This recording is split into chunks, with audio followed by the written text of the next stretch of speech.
Hi, my name's Abhilash, and today we'll be presenting our paper titled Pauli measurements are not optimal for single copy tomography. This is joint work with Jada Acharya, Yuan Liu, and Nankuni. So this is the overview of what we're going to discuss. We'll start out with no math. We're going to provide some background and an overview of our results. And for the more math part of the talk, we're going to go over some preliminaries in quantum mechanics, demonstrate a key insight of our work, and then we'll use a proof technique for the sample complexity lower bounds. So let's get into the non-math portion of this talk. So there has been a rapidly increasing interest in quantum computing. And this is due to the exponential speedup that we see in some fundamental problems.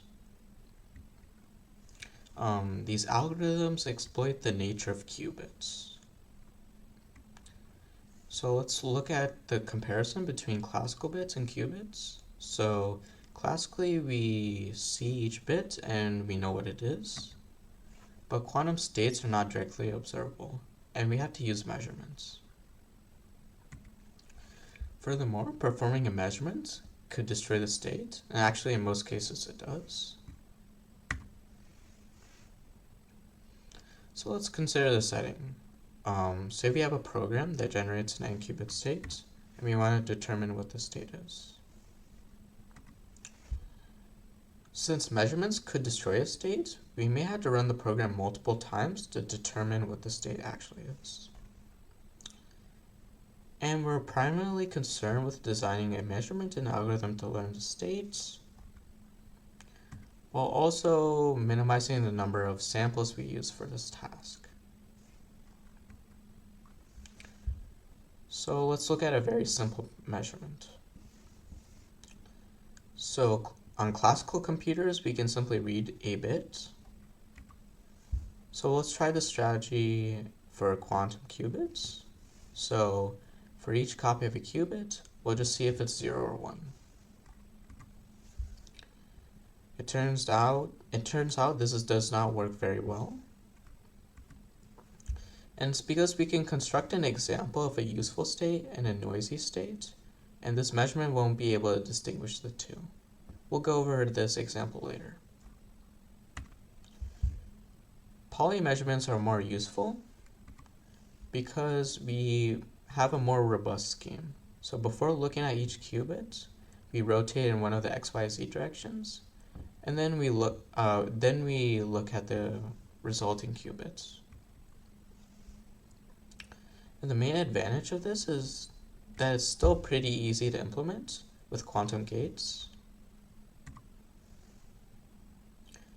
So we looked at measurements that are performed independently on each copy. But we'll also extend to a setting where we're allowed to choose a measurement based off the outcome of previous measurements. So we're primarily concerned with the worst case sample complexity of this task. And the goal is we need to achieve some epsilon error with some high probability. So these are the existing bounds for this setting. And notice that the Pauli lower bound and the general single copy bound are the same, but empirical evidence suggests otherwise, but there's no formal proof. And this is a very long-standing problem. With our work, we actually established a first separation between general and Pauli measurements, and we also provide a more sample-efficient upper bound. And the remainder of our talk will focus more on this lower bound. So let's get into the math. So an n-qubit state is represented by a unit vector in CD, where d is 2 to the n. And this has some sort of basis, where we use the computational basis. We use this basis because it corresponds directly with bit strings. And we say the state is a linear combination of these basis elements, and it's called the pure state. And we know the squared amplitudes must sum up to 1. This actually naturally describes a probability distribution of observing bit strings when we just look at the qubits. So there's also the notion of mixed states, which is a probabilistic ensemble of pure states. And this characterizes the more classical randomness of the system. And is represented by a density matrix that is positive semi-definite, Hermitian. It has unit trace. So a pure state's density matrix will be its projector. And since the mixed state is a probabilistic ensemble, it will be the mixture of all these pure states. So let's look at an example comparing quantum states and discrete distributions. Consider the uniform distribution over D. The quantum analog will be the maximally mixed state, which is the diagonal matrix, where each entry is 1 over D. Now notice that this is the uniform ensemble of pure states. So this is why we represent this state as noise. Similarly, in the classical case, we think of uniform distributions as noise as well. So let's look at the formal problem setup for tomography. So we have n independent copies of the state, and we're allowed to use per copy measurements from some allowable sets. And the goal is to get some epsilon estimate with some high probability. The metric that we use here is the trace norm, which is the L1 norm of the eigenvalues. And you can think of this as the quantum analog of L1 distance between discrete distributions. And the goal is to minimize the total number of copies used for this task. These measurements are often in the form of positive operator value measures, which are discrete outcome measurements. So measurements are often in the form of positive operator value measures, which are discrete outcome measurements, and they have the following structure. So each outcome x will be associated with some matrix mx, and this mx is positive semi-definite, and the sum over mx will be the identity. And Born's rule actually says what the outcome distribution looks like for these POVMs, and it says it's the following. So the probability of observing outcome x is actually a trace inner product between the state and its associated observable. And also, this is the equivalent of the inner product between these vectorized matrices. So there's actually a nice interpretation to this. So each observable corresponds to some direction in the space, and the probability of the state being in one of these directions will be actually the trace inner product with the state and the observable. So let's see why the simplest measurement will fail. The simplest measurement will have the following POVM. It's essentially the projectors along the computational basis. And we'll see the outcome distribution for this very useful state and the noisy state. If you apply Born's rule, you'll actually see that both these distributions are uniform. So they're statistically impossible to distinguish. Yet the trace norm can be very close to 2. In fact, this trace norm approaches 2 when d goes to infinity.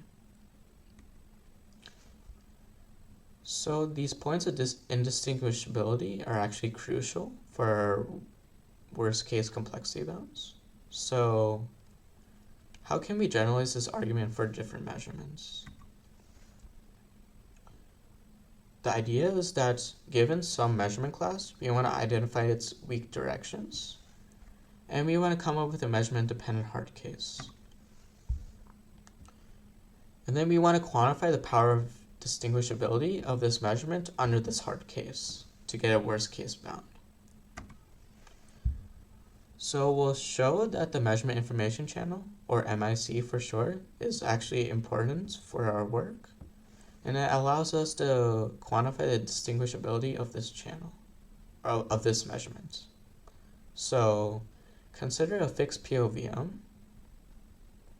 The MIC will be the following. It's essentially the expectation of these normalized observables, where the observables happen with probability associated with the inner product of this observable and the state. And notice that this maps quantum states to other quantum states.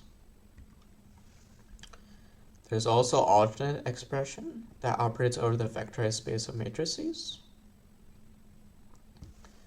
And these two representations are identical under the Vec homomorphism. So let's see this MIC in action for the simplest measurement. When we input the maximally mixed state, we get the maximally mixed state back. And when we input the useful state, we also get the maximally mixed state back. So these two states are indistinguishable under this MIC. And another way to put this is that the difference between these two states is in the zero eigenspace of the channel. And this is the case because this channel is linear. So the idea is we want to exploit directions along this channel where the eigenvalues are small. So let's try to do that here. We have our hard case construction as the following. And this is going to be a random epsilon perturbations around the maximally mixed state. And these zi's are going to be independent and are going to be uniform. And the idea is the following. So if you want to estimate this state up to accuracy epsilon, we must correctly guess most of the zi's. So it reduces to a parameter estimation problem. And with this parameter estimation problem, we can actually use classical information theory to quantify the capacity of estimating these z's under this measurement channel. And we actually get this natural expression, whereas the trace norm depends on the trace norm of the measurement information channel. But we're missing some crucial detail here, where we're not explaining the smallest eigenvalues. We're only considering all the eigenvalues here. So this will actually not be tied for Pauli measurements. Even then, this bound is actually pretty helpful because all we need to do for our sample complexity lower bound is to upper bound this trace norm. And it turns out this trace norm is easy to bound when we have like k outcome measurements, which are POVMs with k outcomes. It turns out this trace norm is actually bounded by the minimum of k and d. And we recover the following result. It turns out this is tied up to log factors. And this is actually a new result because we've only known this result for constant k and k greater than or equal to d. So say k is equal to root d, this result still applies. So let's look at the refined bound for Pauli measurements. So for a sanity check, let's see what the crude bound does for Pauli measurements. It has 2 to the n outcomes. And we actually recover the previous 8 to the n bound. So we have to refine our bound here. And we do that by the following. So we make the bound dependent on the directions we perturb along. And the key behind this is that we can select these directions that exploit the smallest L eigenvalues.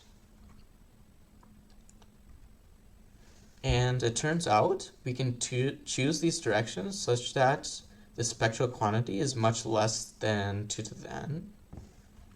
And with that, we actually get a strictly greater upper bound than 8 to the n, and we get this 9.118 bound. This demonstrates the first separation between Pauli and general single copy measurements. So thank you for listening, and I hope you enjoyed our work.